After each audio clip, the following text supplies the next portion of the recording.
Hey guys, hope you enjoyed this interview at LA Catholic Worker with Catherine, Dimitri, and Matt. Enjoy. Please state your first and last name for the camera. My name is Catherine Morris. So, how did you kind of get involved in the Catholic Worker? Well, I was doing some education work. Am I supposed to look at you? Yeah. Okay. Um, I was involved in education for a number of years, and also I was part of a religious community. And so I was uh, teaching at a very nice school in Pasadena. And it was at, oh, round about the time that the United Farm Workers were doing a lot of work in Southern California about the boycotts, and I started helping out on the weekends, and that was not very popular with the parents of some of the young women who went to the school, and so, but their disapproval made me even more interested in the work. And so, anyway, it was kind of my introduction to the other America, where not everybody is wealthy and have everything they need and then some. And so I started looking at what I was doing in the context of who I was working with. And I was very impressed with the farm workers coming into the city and working on the weekends after working hard all week in the fields. And so it kind of got under my skin that I was maybe in the wrong place. And so I asked to be relieved of the work that I was doing, and started looking at work with people who are not privileged as the people that I had been working with. And one of the things that I looked into was the Catholic Worker in Los Angeles. It was a pretty young pup at that time. Worker started in 70, and I started working with them in 72. So, so it became what I really liked doing. And the sisters of the community I lived in assigned me for the next year to work with the Catholic Worker. So I was actually officially working with the Catholic Worker as a sister of the Holy Child. Hmm. So, what are some of the services that this Catholic Worker House in particular provides? Presently, or at the good old days at the beginning? If you want to just kind of briefly go through the history, that'd be Okay. awesome. Um, at the beginning, it was a very traditional uh, project of a soup kitchen. And 55 years later, we still have a soup kitchen. And because people are still hungry, and over the years, we added a lot of projects. And it was gradually related to how many people we had working and how much income we had to make the projects possible. So we've had such as a medical clinic, we've had a legal clinic, we've had all sorts of uh, projects that were needed at a given time, like a at cost store when the coyotes from the southern countries started bringing people into Los Angeles, and and where the less expensive housing was on Skid Row, and so uh, people, whole families started living in one room in the hotels downtown, and so the At Costar was a really very important and helpful project for them, and so we just kind of kept adding on when we saw a need, and then if something was no longer needed, we would stop providing that service because we didn't want to be tag-alongs, and presently we still have a soup kitchen that doesn't really look like a soup kitchen because it's serving a lunch in a very lovely garden, and people love coming to the garden, and so I'm never sure if we serve food to bring people to the garden, or the garden brings people to, or it brings people to eat, and so it's a very nice project, and I love it. I am not fully in the employ of the projects, but I definitely still work in uh, the soup kitchen. It's pretty delightful, and always resistance to injustice, and things military have been a major part of the work of the Catholic Worker, and so had we've had projects that we have targeted across the board, and we right now we are focused on the snatching of our important workers from other countries and who are being removed from the country. We're dead set against that, and so we vigil and we protest against what's going on right now. So that's a little thumbnail sketch, leaving out lots of things. And what are some of the struggles of the Catholic worker, again, I guess throughout history? The struggles? Yeah. Or of this Catholic worker in particular. This Catholic worker, yeah, because community by community, house by house, yes, it's different. And well, in the early years, the big struggle was paying the bills, and the first house that we named M and Hennessy, we had two. We had mortgages. We had two mortgages, and to pay those mortgages every month was a struggle. And the old-fashioned saying that it's in the mail, we had to use that one a lot because we would be called because the payment hadn't been made, and we'd say it's in the mail. And so money was a big project for a long time, and it kind of governed what we were able to serve at the kitchen. At that time, early on, we served pinto beans, and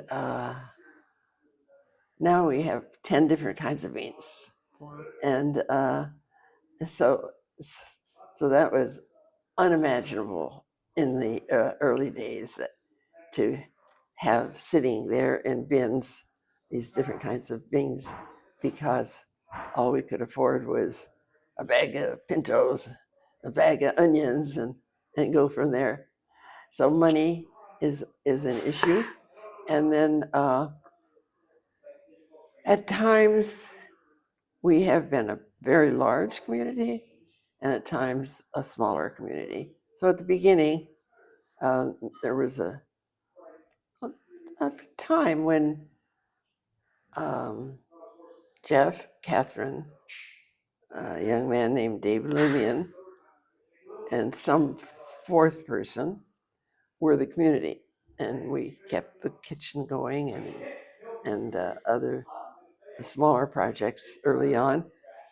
But then someone would come along and we'd be 5 people, think things were picking up, but then the fourth person would drop out and we'd be back to 4. So at various times, the number of workers has been a project, a problem for the projects. And right now we're in one of those times when the numbers in the community are smaller than we actually need. But we get everything done because we have amazingly good volunteers. And you were at the kitchen a couple of times, and you know that the volunteers know it all. Mm-hmm. We could stay home, and they could do it on their own. Yeah. So I think those are the 2 biggest problems. It can be. Right now, money is not a problem. People numbers is a problem, and it goes kind of back and forth. So, what are some of your favorite parts of this Catholic worker? Favorite parts? Well, I love the guests, the people who live with us. The workers, the little core group of workers live together, and depending on the amount of space that's available, then we invite people from our guest list downtown to come and stay with us. And so right now we have like 6 or 7 people living with us who are not part of the core working group, although they work if they can. I mean, they work if they want. And so some of our guests put in lots of hours of work, but it's their choice, not ours. And so I really love the guests, and sometimes I think that our use of words is incorrect because some of our guests have lived with us for like 30 years, Wow. 25 years, something like that. It's hardly a guest, right? and but we still use that word, and they are pretty delightful people. And let's see, what was the question? What are some of your favorite parts of this Catholic worker? Favorite parts. Well, I really like the liturgies that we have every Wednesday. It's really special. I'm not that attracted in my later years to masses at church, but I love the liturgies here in the house, and so I would say that's one of my favorite things, and just getting to know the people downtown. They are so, to me, special. Uh, their life is tough. And years back in the 70s, when we started, there were not people living on the street the way they are now. So I'd have to say that the marginalized are more marginalized now than they were 50 years ago, as far as their housing is concerned. And yet they get up in the morning, and if you ask how they are, they say they're blessed, and they're just tough. They're really, really strong people. Even the weakest are stronger than people you meet in other parts of the social structure. And so I would say that they're way up the list of things that I especially like about working with the worker. Hmm. And so I know that Dorothy Day and Peter Martin didn't exactly set a straight arrow on how to participate or run a Catholic worker. But what are some of the teachings that you guys really follow here at this Catholic worker? Well, we try to make sure we're always working towards justice, and we try to be inclusive. It often doesn't look like we're very inclusive because we're a pretty Anglo-looking group, but it's always a hope that someday our composition will reflect more of the larger uh,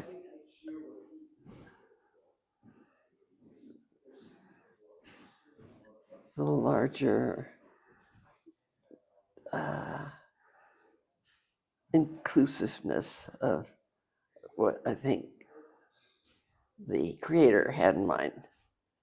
That we're not quite sure what that is because it seems like it's hard to determine what the creator had in mind when so many people sound different, look different, they're supposed to get along. And so we're always trying to figure out how to do a better job and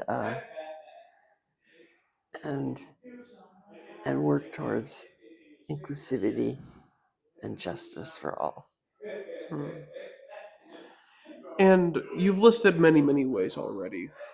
But what are some of the teachings of Jesus that you guys follow at this Catholic worker? Well, we're pretty committed to the Sermon on the Mount, and so um, we try to make it a lifestyle, and and stay as close as we can. By that I mean as close as we can in our own weakness um, to how Jesus lived a life, a public life, in everything that he did and everything that he said. And we've got a long way to go on that. We're still beginners as far as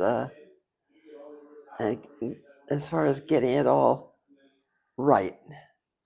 And to get things right is to follow the leader, and so we find that even in the group that at any time is called the Catholic worker, um, there are people who might not share all of the teachings of Jesus. Like some people might think that a certain war is a just war. Well, Jesus didn't see any just wars, and he didn't think any killing was just. And so we just have to keep moving along towards a better understanding of what the teachings are and work on following them. Hmm. So I know that demonstrations and protesting is a large part of many Catholic workers in the Catholic worker community. What are some of the demonstrations or protests that you personally have involved in that and why and how do you see them directly affecting your community? Well, um, and any current war is on our list of protests. And so at the present time, what's going on in Gaza and Palestine and all that part of the world, uh, we go to a lot of vigils and we try to get the word out in our paper, uh, you know, how one war is as bad as any other war. Hmm. And early on, we worked a lot with the United Farm Workers, and I had the interesting experience of being jailed at a protest in the Central Valley that landed a lot of people in jail, including Dorothy Day and me. And we were in jail for that for a couple of weeks. And we also protest conditions down on Skid Row. And we've been arrested in various protests about how the city deals with situations um, in the um, what's called Skid Row, and anti-military stuff like up at Vandenberg Air Force Base. We've been arrested there lots of times. Uh, uh, Jeff and I renewed our marriage vows, our 50th anniversary, by um, putting a religious renewal together with a protest against the work at Vandenberg, and so it becomes kind of part of our whole life that we uh, are always trying to make a statement that people would understand, and just something that happened just this week, that for years and years, for decades, that the AIDS World AIDS Day has been honored, and this year not. And it is because the present administration set that aside, and that that that kind of blindness to existing conditions is pretty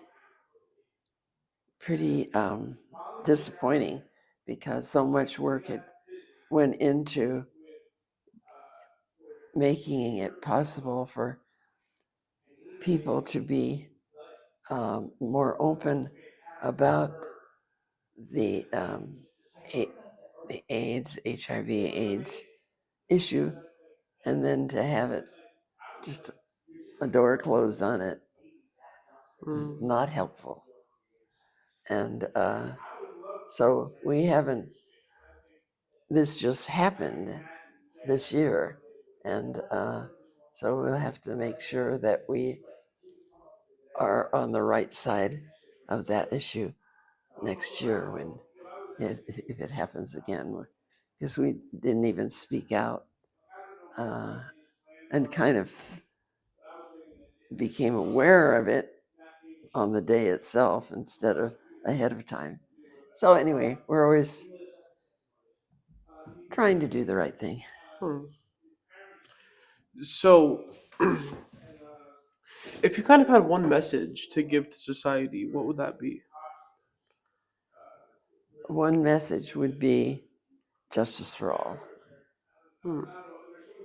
And do you have any other information that you feel is important for people to know about this Catholic worker or the Catholic worker community as a whole? Well,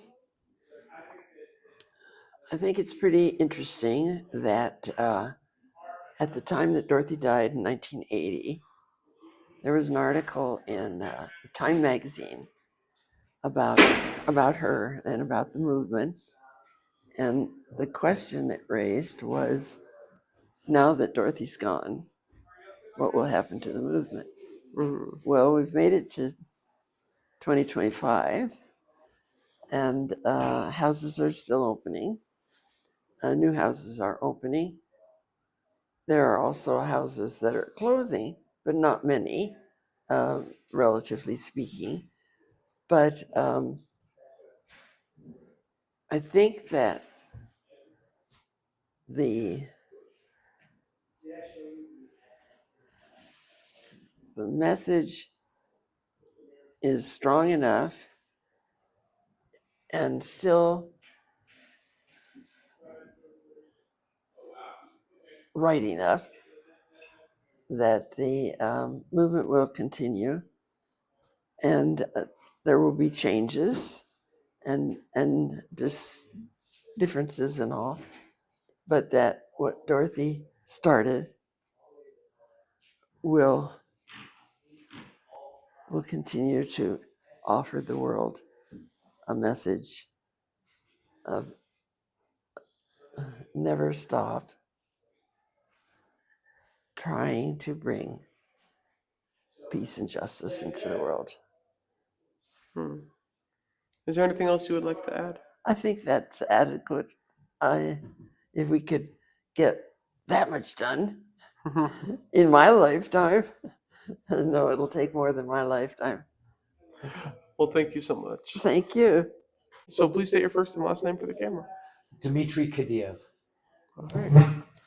So I understand that you would like to open with a prayer. Thank you. Thank you, Heavenly Creator, for bringing us together in fellowship in your name. Thank you for this beautiful Adventine season and letting it to be a prayer and for healing and transformation in this world. Thank you for teaching us how you teach us how to use our gifts. So thank you for being our good teacher. And thank you for all the things in our hearts, our minds, our bodies, our spirits that we haven't been able to put into words, but you hear us, you feel us. And you respond to us personally, publicly, and always powerfully. And thank you for your sweet and holy Son, Jesus Christ, Yeshua the Christos, merciful Mother Mary, all the true prophets, the saints, the holy angels. We're all in your holy hands together, Creator God. Amen. Amen. So how did you kind of get involved in the Catholic worker? That's a good question. I was in upstate New York in I think the name of the town is Watkins Glen, at a farm animal sanctuary, and blessings upon the resource of being told by two different people to go to the same place. But somebody said, "Yeah, dude, check out Rochester Catholic Worker. They're doing really awesome things for the people on the street." And then I heard it from somebody else, and I was like, "I think that might be my direction for right now." Went to Rochester, got to be part of the community, saw them serve the unhoused in possibly the most complete way I had seen, and uh, answering all their needs and all this in a surprising way. And I've been on the street off and on regularly, and to see them be doing that, giving in that way, and without any bureaucracy was very attractive. Hmm. And I like the vibe of community in Rochester. So years passed, and then I was in New Mexico for a while. And my friend who connected with me at Albuquerque Mennonite Church, he started a Catholic worker house called Trinity House. So I got to learn more about Dorothy Day. And then I found out, this is the pathway. I found out from a man whose son was and a woman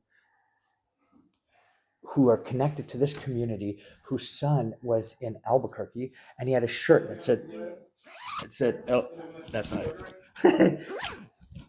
I took off my work shirt. Um, he said, it said, love is the only solution. Mhm. The only solution is love. And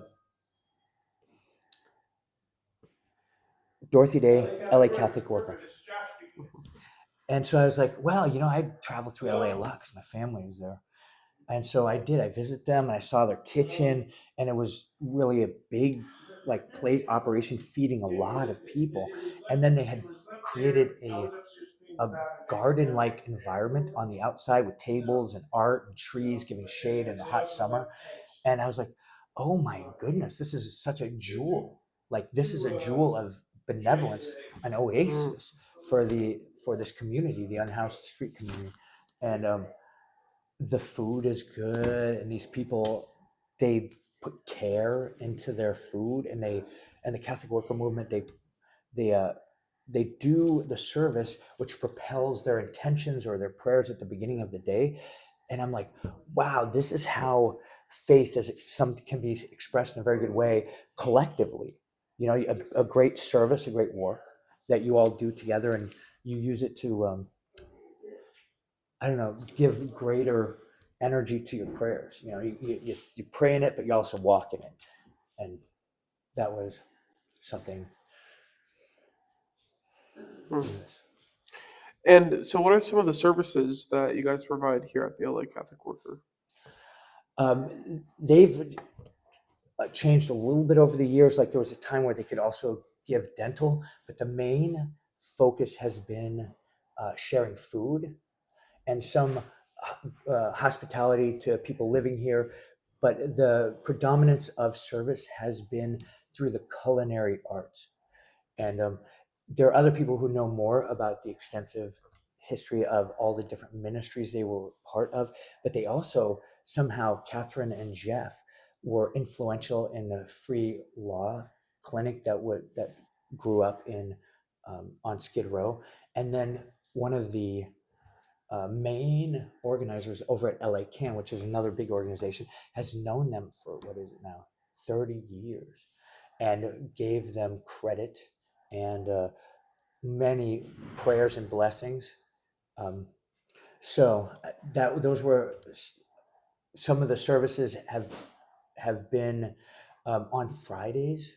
Matt Harper and Megan and different volunteers who have supported it, and I've had the honor to share in that, do a ministry where they care for the feet of the people on Skid Row. And if you have to live on your feet and your footwear might not be awesome, or you don't have a super lot of changes of socks, the feet are a very tender spot. So that was another thing. But also Jefferson Dietrich, just about to be 80, and the man is instrumental in doing something that I call, no, I didn't call it this, he did, I think, Shakespeare on Skid Row. Mhm. And for him to team up with a local educator from a college whose specialty was Shakespeare, through friendship and relationship, bring her down to Skid Row and give a space for the folks who live in this neighborhood to come and benefit from that level of education, because they go through all of Shakespeare's stuff. And they go through all of Shakespeare's stuff. She gives out books. They watch movies. There's pastries and coffee. And I did it a couple of times, and it was so excellent, the interaction and the way, the participation, that you're like, what a jewel. What a jewel on Skid Row. And the arts. Actually, another group Jeff and Catherine have been instrumental in cultivating or being part of some relationship of the origin story was Los Angeles Poverty Department, which is an awesome group of people who do the Skid Row Archive and Museum over on Broadway. And they get grants to do museum shows for the artists on Skid Row, and they have actors that they pay. So there's this economic empowerment through the creative arts happening. Now, those are just a few. Hmm. And what are some of the struggles of this Catholic worker house? Of this one in particular, And of this one in particular? what are the struggles? Well, I couldn't speak for everybody else's struggles, Mhm.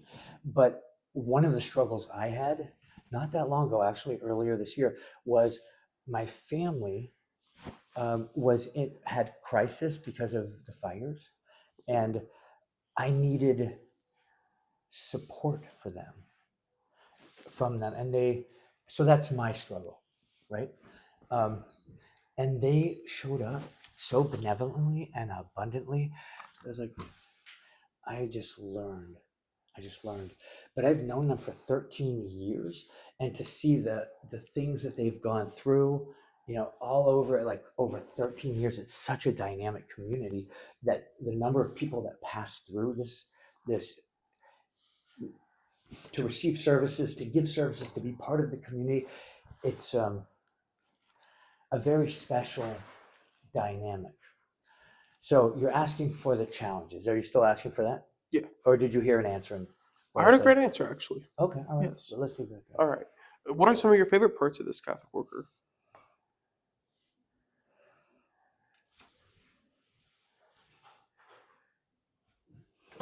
Maybe this is obvious, but the beautiful relationships Mhm. held in God's hands. And some of them are challenging. Sometimes you're like, yes, no. But then because of love and it's in God's hands, and when things go awry, I like to pray, seek God's immediate assistance. Say, hey, God, do you have the answer to this one? Oh, yes, of course. But turns out the challenges in community have value, because it's like the grist in the mill. It refines everything. There's a challenge, but we have to go back to our spiritual source to have the strength or the understanding to get over the challenge, or get through it, or get past it, or get around it, or get under it, or transcend it. But community turns out to be an amazing way to do that. Mhm. Get through those personal challenges. Yeah. And what are some of the ways that I know that Dorothy Day and Peter Martin did not exactly set a straight arrow on how to do a Catholic worker or how to be a part of a Catholic worker, but what are some of their teachings that you feel that that you guys follow here? Wait, that we follow here some of their principles, like a overarching principle that they taught through their words or writings. And Correct. I think that was something that they both taught. I'd say both of them. And especially, I can't tell you, I don't know all the history about Peter Martin. I haven't read as much about him. But what I can tell you about the great teaching from Dorothy is that she lived what she believed. She lived what she said. And that was very hard. And she was a very brilliant lady. And she grew in wisdom, compassion, courage. And it was challenging. Living in community is challenging. And that's part of its value as well, because you learn, you grow. Yeah. So, what are some of you've listed many ways already, but what are some of the ways that you and this Catholic worker kind of follow Jesus? Okay, let me first take responsibility for myself, and then I can say what I see in them. Mhm. One of his great teachings was forgiveness. And I found myself specifically in need in practicing that over the last few years. But there's also something called repentance. And I thank God for giving us that key. You know what I mean? When you feel bad, like you did something wrong or whatever, you maybe you go for a penitent walk, or you do some, like, show some gratitude to the world by picking up trash or something. Um, there is the resource of service that is. Could you restate? Uh, could you restate the specific thing that you're saying? You're asking. What are some of the ways that you and this community follow the path of Jesus? Okay, so um, of course they're already in service, profound service, this community, and profound service to people who are not being able to pay for it. They don't have the capitalist currency to compensate somebody to give them food. So a service that this community does is to follow that one of those dictates from Jesus, one of those commands of mercy, where he said, feed the hungry. And in that is a world of discovery and like healing power. Mm. Um, Also, the fact that they seek to know what the people in Skid Row, that particular community, are suffering from, and figure out every different way, whether it's medical or it's blankets or it's equipment or it's food, to try to serve them. I find that very Christ-like service, but in multifaceted service. So then for myself, okay, how am I witnessing or sharing Christ in the world? For one, I like to participate in this organization, or this sort of ministerial sharing of food. Mm. That is one way. But what I've realized is that we have relationship with many people, and I have noticed it's become apparent to me that those relationships seem to be fundamental to your life, and sometimes your well-being and sometimes your growth in different parts.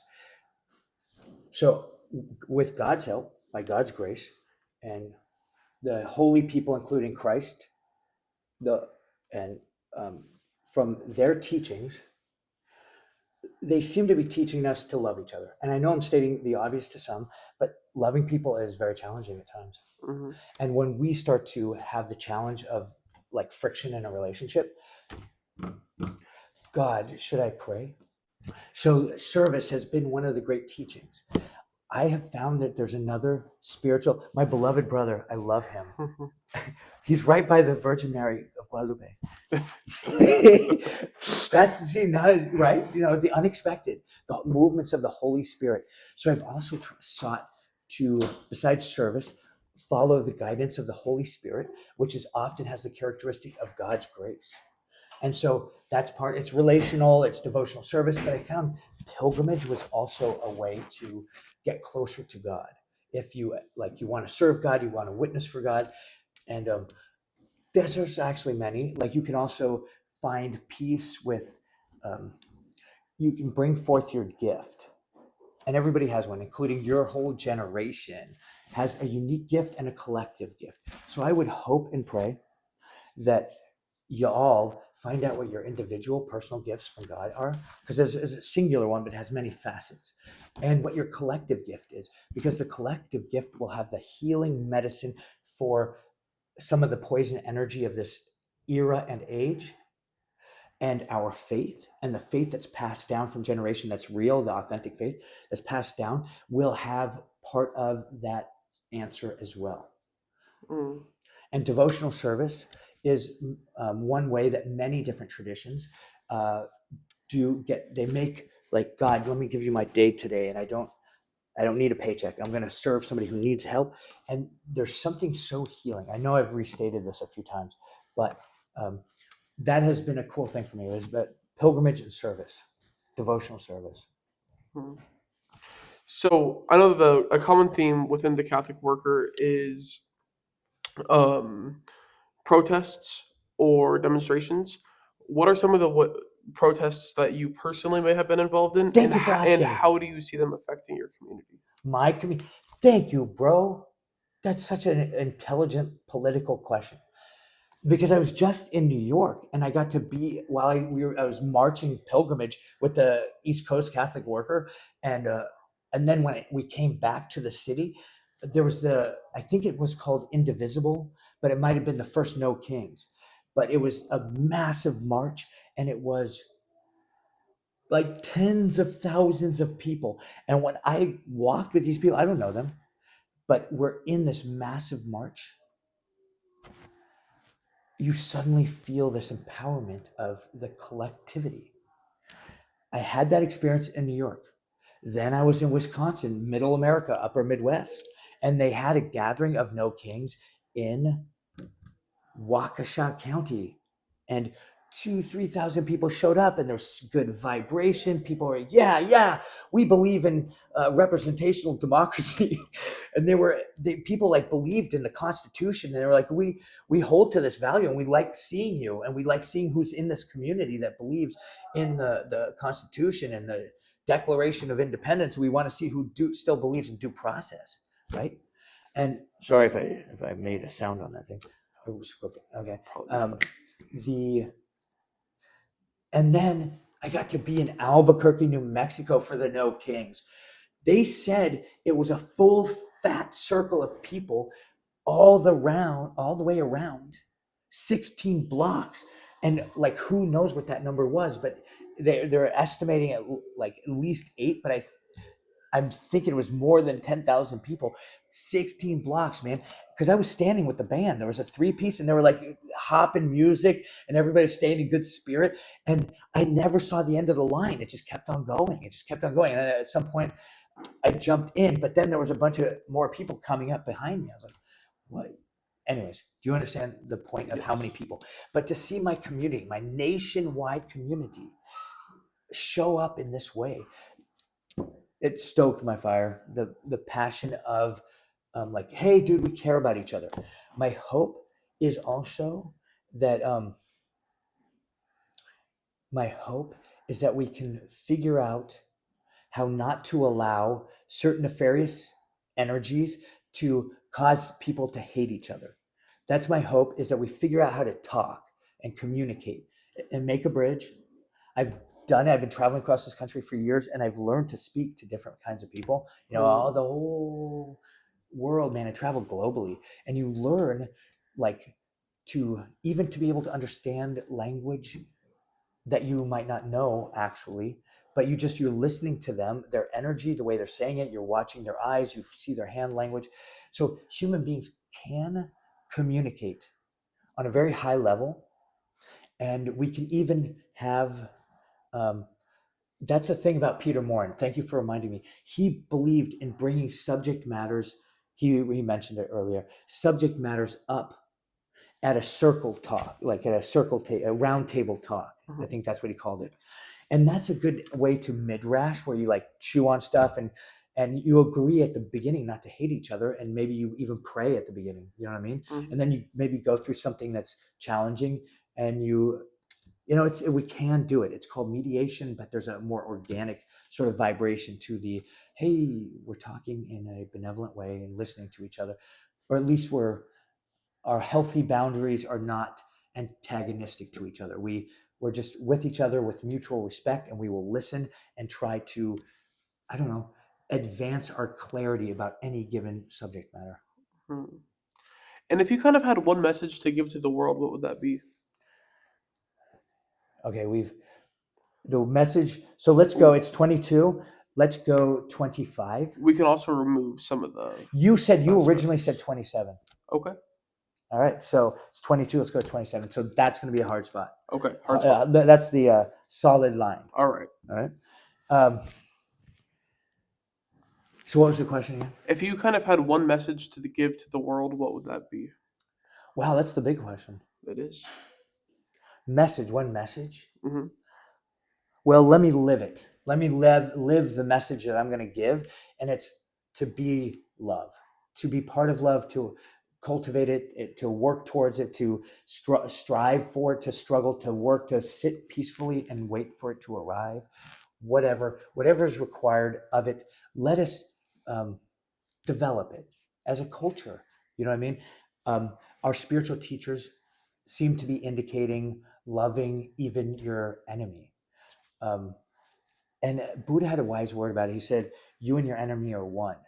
So if we realize that we have common cause about something, you know, like I'm going to be walking up the coast, and the political leadership federally right now wants to drill off the coast of the Pacific Ocean. And I'm going to be walking up the coast, and I'm going to be talking to a lot of people about it. Hey man, do you care? This is happening to our coastline. Do you care? And it's going to be interesting how many Republicans are green, as well as how many Democrats are green. You know what I mean? Because like if we preserve and take care of it in a good way, curate the energy of the space, then we have something of that will sustain our children when we pass it to them. Mm. You know, we pass the in some ways, in a loving way, pass The baton, in a sense. the world Mm. to the children. And so so there's some really beautiful things that are happening, can happen, and through the arts, you can share that. You know, you can share caring for the earth, caring for each other, because the exploitative mannerisms or strategies of the dominant systems, they're also exploiting people. And I like the advocacy of Christ, who has shown up, and Christ has also been my counsel and send me wise people to share wisdom with me, you know, from every different community across the country, from around the globe. Just, you know, so there's an abundance, and God's offering it to us. So ultimately it's love. And if you're a person of faith, you want to express love to the world, and you know that God's love is healing. So letting it work through you is really a beautiful thing. And that's what I would encourage. I learned pilgrimage, devotional service, and ceremony have beautiful spiritual power. Mm. And for our final minute and 10 seconds, is there anything else you would like to add about, or any other information that you feel is important for people to know about this Catholic worker or the Catholic worker community as a whole? 1 minute is, we're going to go 55 seconds. All right.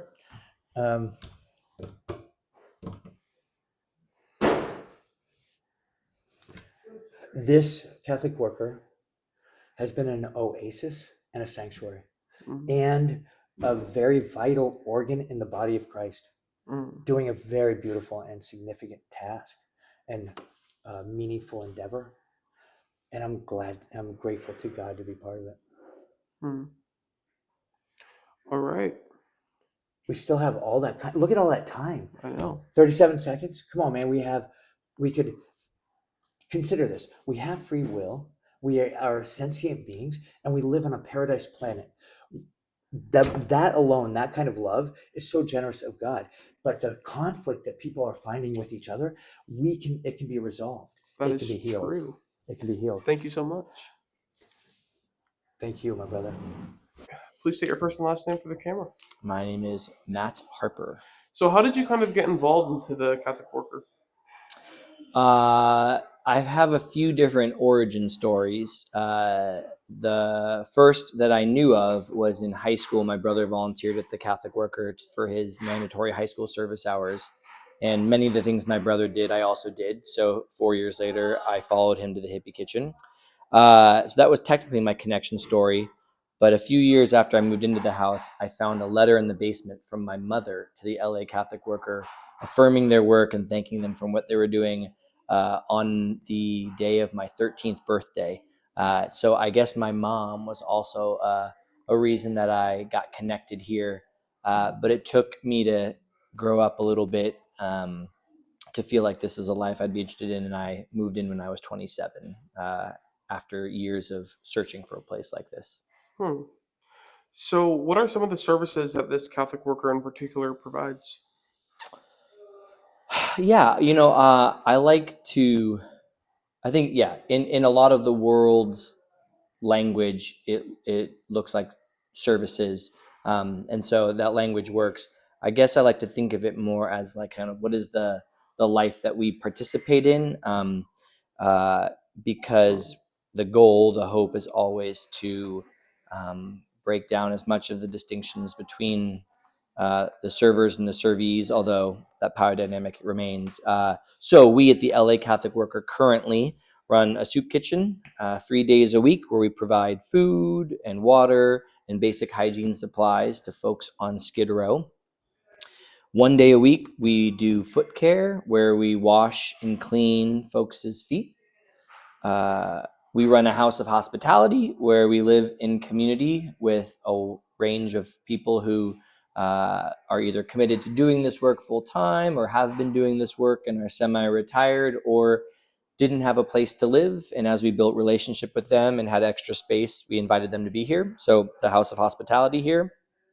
We run a newspaper. Every 2 months, we publish a newspaper called the Catholic Agitator. That's a big part of our outreach to the world.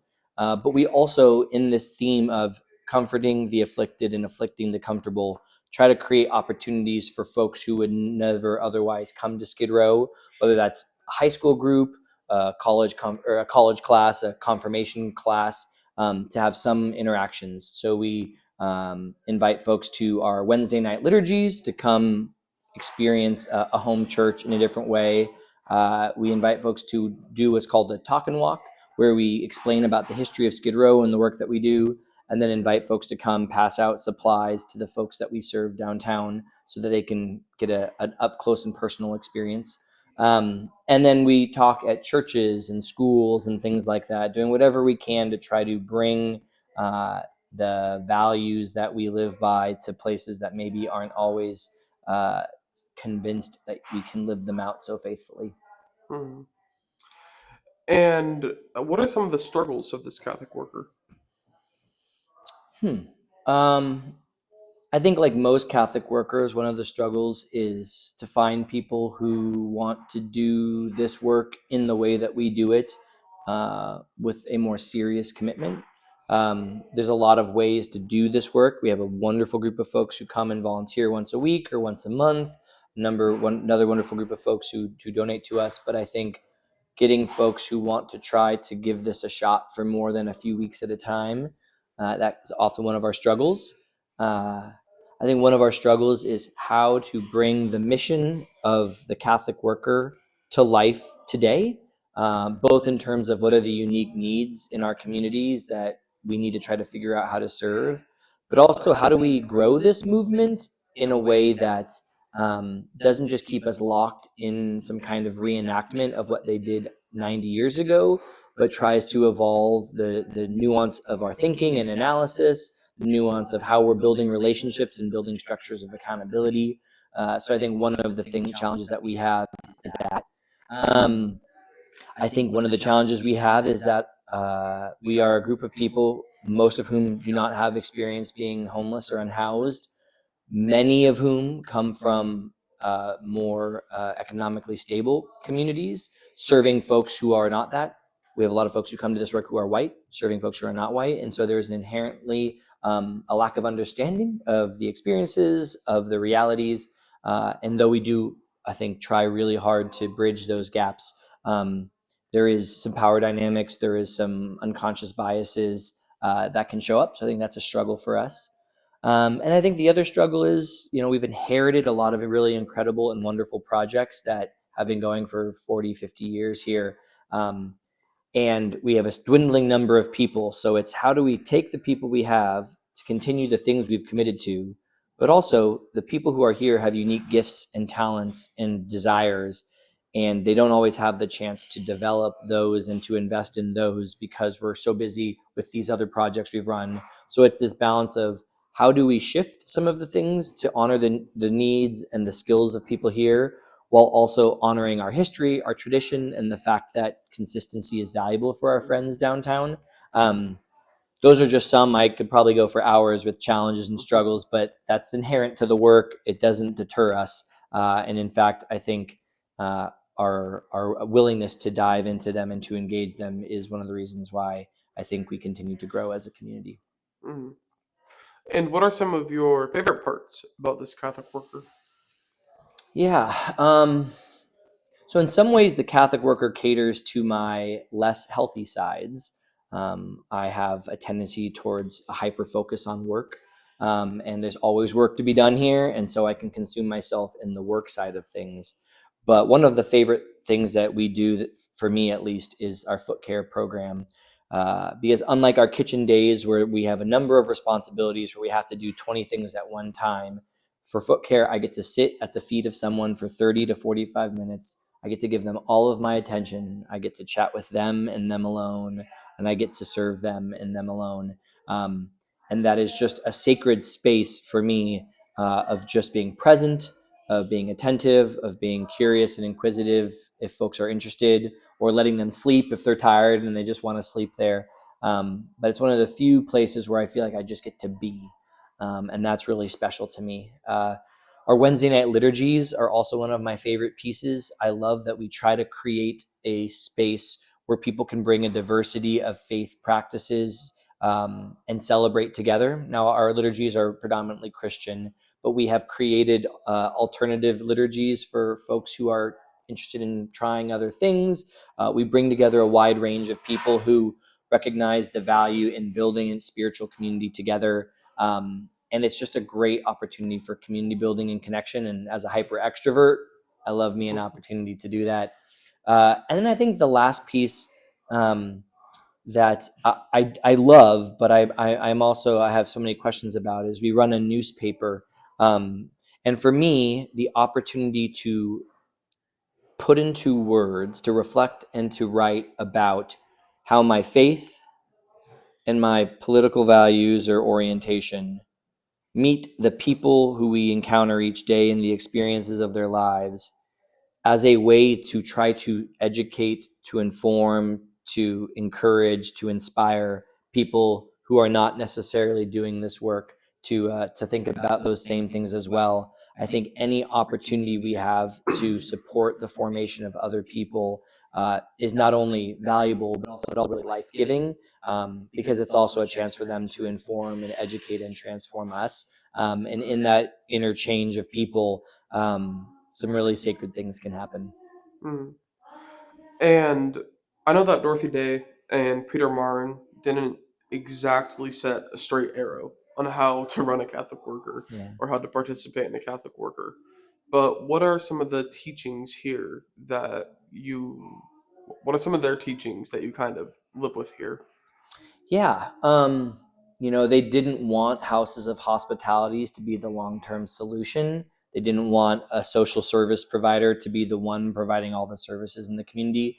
They wanted every house to have a Christ room. So we've built the house of hospitality, but I think we try to inspire and encourage folks in our diocese and in our world to think about how they can step into personal responsibility. They were also really big on the roundtable discussions, an opportunity for workers to become thinkers and thinkers to kind of share their insights and wisdoms and expertise, and then for groups to talk together, experts and non-experts, to find ways towards a more full answer. So we do culture critiques that are a really important part of that. I think they recognize the value of the newspaper and the soup kitchen and all of these opportunities for the works of mercy. And so we continue many of those in the same tradition. They also had a long tradition of resistance and protest, against militarism and the spending for and preparing for war versus for people's needs and basic rights. We continue a lot of those acts of resistance and protest to this day, in some way, shape, or form.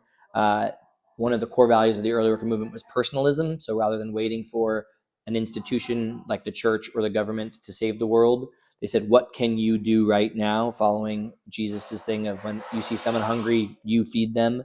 And I think we take that very seriously to say, as individuals and as a community, what can we do when something is in front of us, so that we don't just have to pass it off to someone else. And that's an intellectual concept, this idea of personalism, but in the practicality of our lives, the only thing we can ever control is what we do.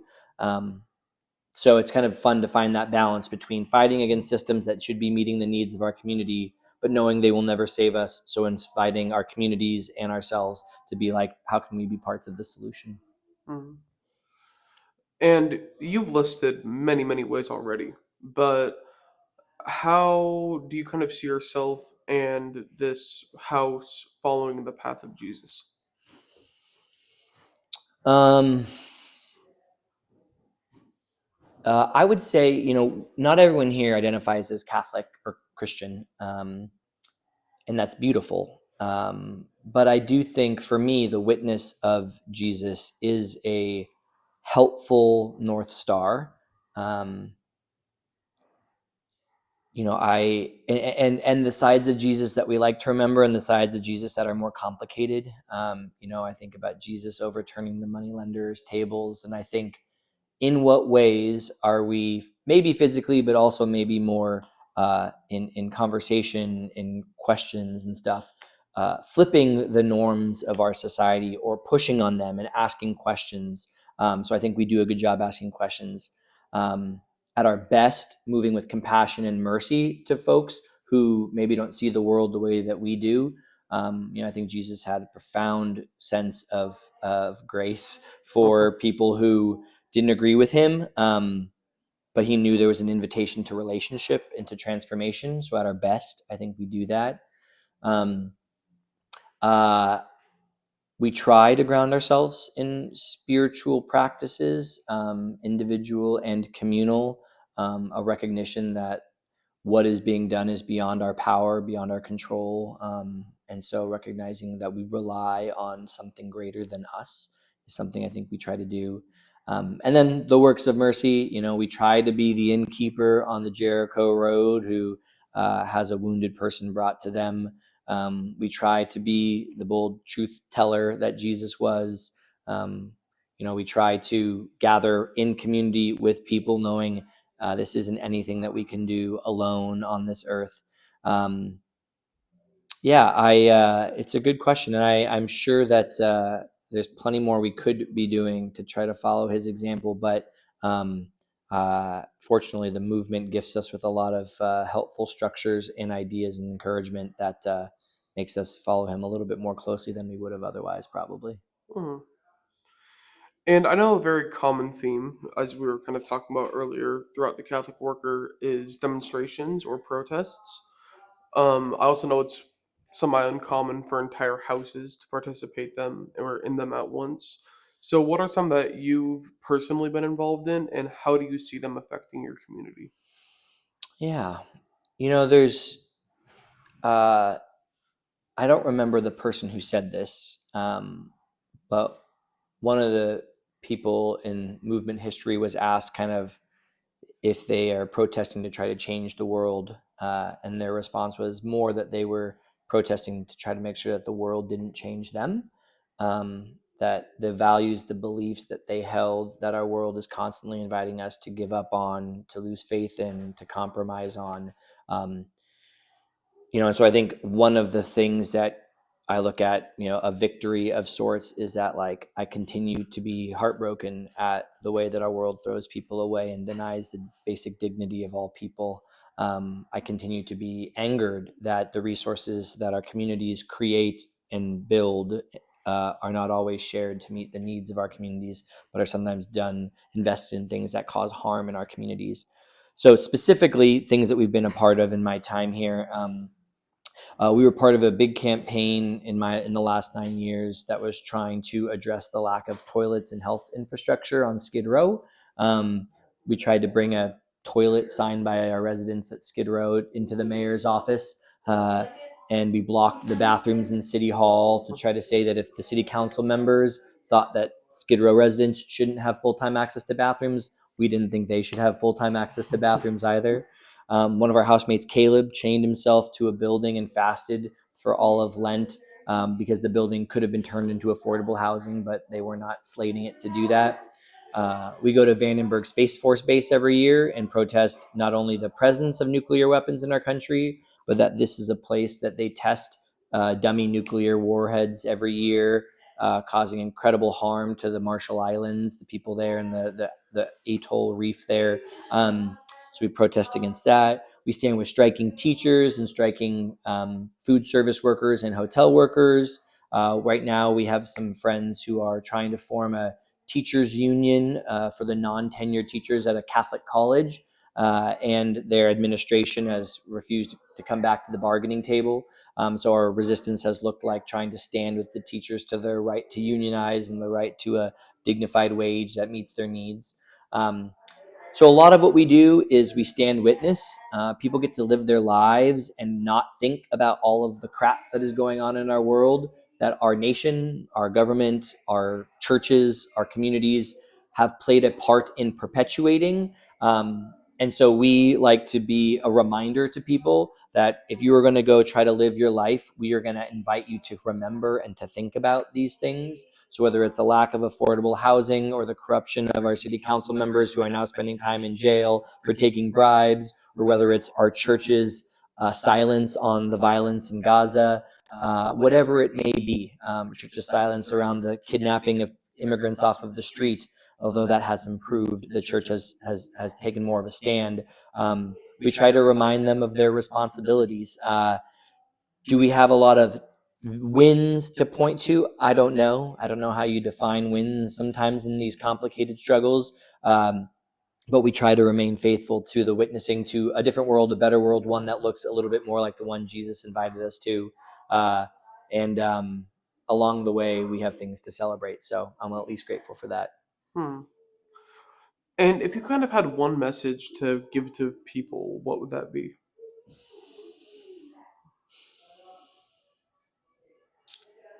I would say two things. The first one is that the collective shifts for all of the injustice that happens within the borders of the United States to our citizens, to our visitors, to people who are part of this nation. Our collective ships rise because of the exploitation and the mistreatment and the systems that we have put in place that wreak havoc around the world. And so while we can look at our immediate circles and worlds and maybe see maybe seemingly some better conditions than 100 years ago, 200 years ago, our responsibility to our neighbor is more than just the one living right next to us in our often segregated neighborhoods. It's to a whole globe of folks who we've created an economic system that has intertwined. So one of my messages would be to say, we cannot see all of the harm that is being done. But not only do we have a responsibility, but there's also great joy in the work of fighting for the world that where everyone will be okay, is one message I would say. And the other message I think I would say is a system that's willing to throw anyone away is ultimately willing to throw everyone away. Sometimes we feel like we are safe or we're reaping the benefits of our systems as imperfect as they are. We're comfortable with the ways that, we get to live our lives. But 55 and older folks who have never been homeless before are one of the fastest growing populations on Skid Row.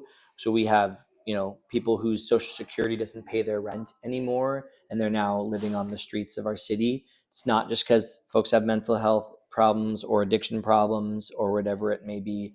And our world is continuing to pull more and more resources away from the majority of folks and giving them to a very small number of people. And instead of fighting to be in that very small number of people, we should recognize that we are more likely to be in that bottom number. And so we do this good work, maybe because it's our Christian responsibility, maybe because we feel bad about the experiences people have, or we recognize the way that our lives have been categorically different. But I think the best reason to do this work is to realize that we're building the world where we're all going to be okay, because all of our bodies are getting older, all of our minds are going to start to wear away.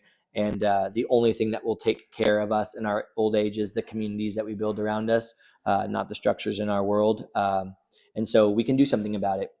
Lastly, here in LA, we brag about having 4.5 million Catholics in our archdiocese, in the LA archdiocese. In that same LA archdiocese, we have about 80,000 homeless people. That means that if every 54 Catholics took responsibility for every one homeless person, everyone would be off the streets tomorrow. That wouldn't end the pipeline that creates homelessness, but it would sure as hell make it a whole lot better for the folks who are suffering. And that's doable. We can do this in our communities if we want, if we have the will.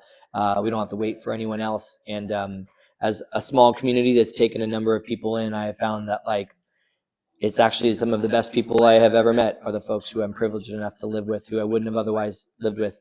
We're a non-traditional, non-nuclear family, but it's one of the best decisions I've made in my life. And so we don't know what joys and graces await us, but it's worth the risk. Hmm. And do you have anything else that you would like to add about this Catholic Worker House in particular, or the Catholic Worker movement as a whole? Yeah, we've been here for now 55 years as a community, and so that seems to give us some standing in the world of the Catholic worker, and it can also probably make other people feel like it's hard to compete, to compare, to build something when there's these old things in existence. And I guess my thing would be, all it takes to create a new Catholic worker is for someone to say, I want the place that I live to be a place that serves people in need. And you're a Catholic worker. It doesn't have to look like owning a home and providing people in. It doesn't have to look like running a soup kitchen. It can look like whatever you're able to do at that point in time. And so there's nothing that needs to stop anyone from turning their homes into a Catholic worker, even if it's just they put a lending library on their front porch and offered people hot tea once a week to come over and hang out. It doesn't have to be a big grand project, but to listen to the needs of their community and to just say, what is one thing that I can do? Yeah. And so I guess I would just encourage folks to dream of the ways that they can bring their gifts and skills and resources to this world that's so hurting. And I promise you, if you do, when you do, you will reap rewards you can't even fathom. All right, thank you so Cool. much. Appreciate it, Riley. Hey guys, hope you enjoyed this interview at LA Catholic Worker with Catherine, Dimitri, and Matt. Enjoy.